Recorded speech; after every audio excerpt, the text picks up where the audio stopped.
We have a vision.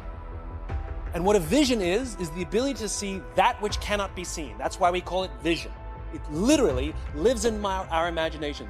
I say, imagine a world. Imagine.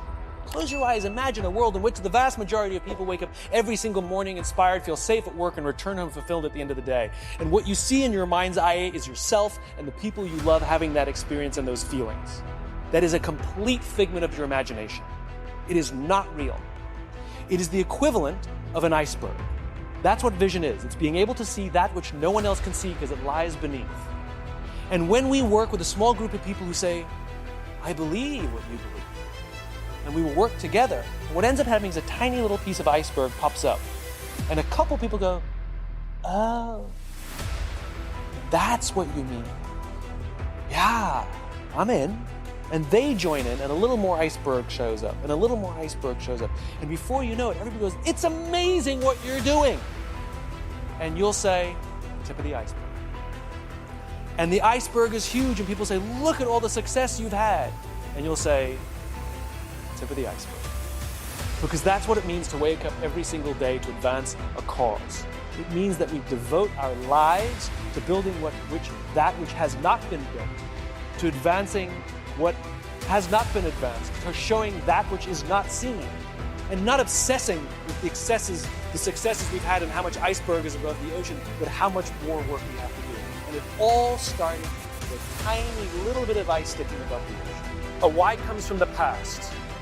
It's an origin story. As an individual, our personal why it's our birthright. Every single person has one, and there's only one, and it is born out of how we were raised and the values that were instilled in us that made us who we are. And the rest of our lives offering us an opportunity to live in balance with our why or not. Everybody has a why, every company has a why. It's basically the origin story. A just cause is the future. A just cause is about where we're going. The why is 100% objective. You don't get to decide what your why is. It is what it is. You are who you are. Your culture is your culture. But your just cause, you get to determine what cause you'd like to be a part of, what cause you'd like to devote your life or your career to help build. And by the way, you can have multiple just causes. You can have one for your career, one for your family, right? You can be a part of many just causes. And where a lot of, especially young people, put a lot of pressure on themselves, so what's your vision? You don't have to come up with your own vision. You can attach yourself to somebody else's vision. You have to find a vision.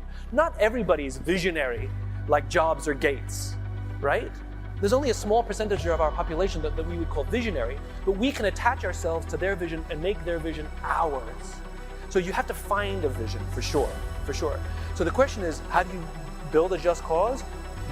A, has somebody else already articulated it for you, that you're like, ooh, love the world that they're trying to build, right? We want to do that. We're going to devote our company to doing that. My vision is to create a world in which the vast majority of people wake up every single morning inspired to go to work, feel safe when they're there, and return home fulfilled at the end of the day. That's what I've devoted my career to. And I need you guys to do it. I'm just a guy with a microphone. That's it, right? But you're actually building the companies that are going to create the cultures that are more likely to create the world I imagine. We need each other. That's why I do these things. I'm looking for the army, right? So you can find a vision. The vision's about where you're going, and it's an ideal. You'll never actually get there, but you'll die trying, which is the point. So in my experience, courage is an external thing.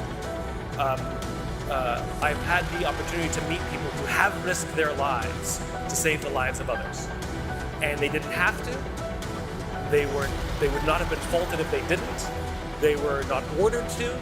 They may have violated orders, in fact, to do so. And I've had the chance to ask them, why did you do it? And almost unanimously they say, because they would have done it for me.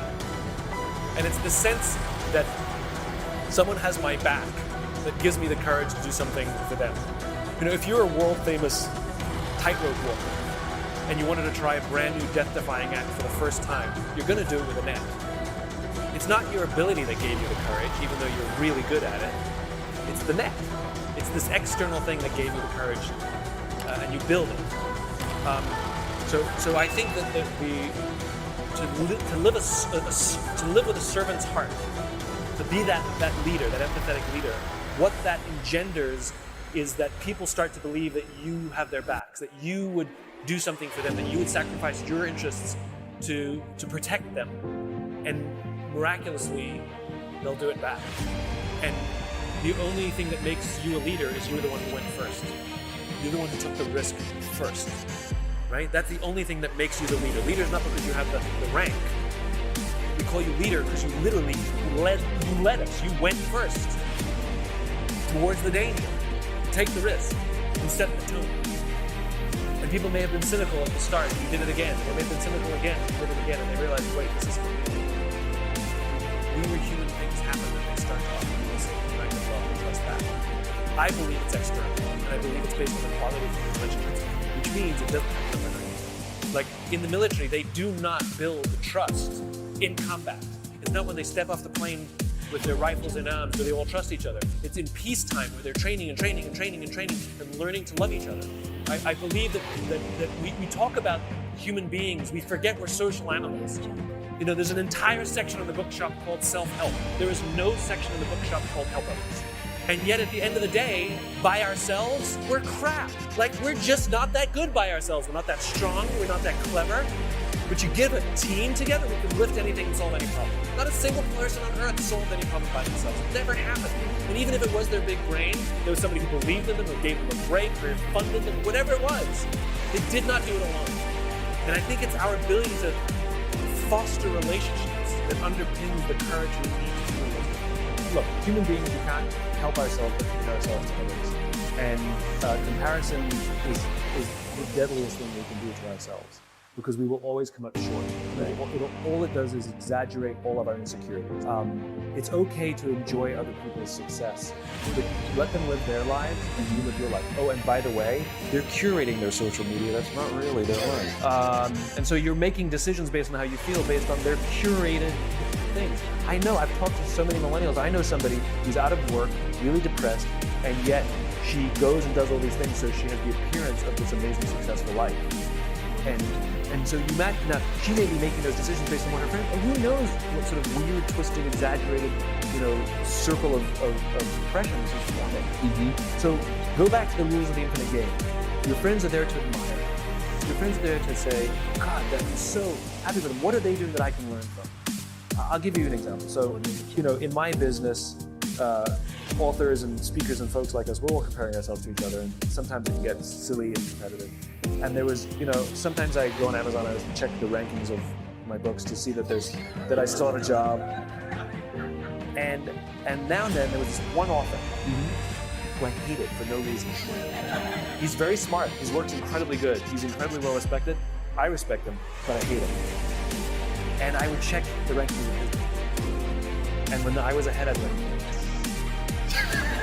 And when he was ahead of me, right, it would drive me crazy. And I had this weird abstract competition. Mm-hmm. Same thing, right? Social media happens to be Amazon rankings. Right. Anyway, we were, I was at an event and we were interviewed together on the same stage. Mm-hmm. And the interviewer decided to let us introduce each other.